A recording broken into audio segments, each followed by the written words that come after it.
এখানে একেবারে এই শিব ঠাকুরটা এর আগের বারও যাওয়ার সময় আমরা দর্শন করেছিলাম।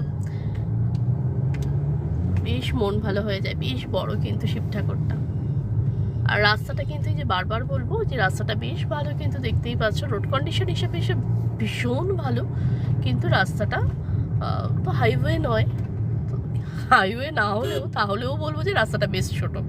আর সব রকম যানবাহন যেহেতু এখানে চলাচল করে, তো সেই জন্য, এবং রাস্তাটা এরকম এক একটা সময় আছে টার্নিং যে পুরো তুমি সামনে কিছু দেখতে পারবে না, অনেকটা হচ্ছে পাহাড়ি বাঁকের মতো রাস্তা, হারিয়ে যাবে মনে হচ্ছে। এই দেখো তুমি রাস্তাটা দেখলেই বুঝতে পারবে তোমরা, এখানে দেখো রাস্তাটা এই হচ্ছে পাহাড়ি বাঁকের মতো একেবারে রাস্তাটা গেছে এদিক দিয়ে ওদিক দিয়ে, কিন্তু চোখের জন্য ভীষণ আরামদায়ক।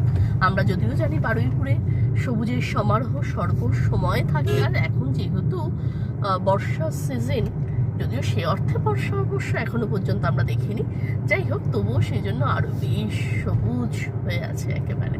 আর এই হচ্ছে রাস্তা একেবারে। কেমন লাগছে অবশ্যই কিন্তু আমায় কমেন্টে জানিও, আর ভালো লাগলে কিন্তু অবশ্যই বলবো যে একটু সাপোর্ট করে দিও, অর্থাৎ সাবস্ক্রাইব করে সাথে থেকে যেও।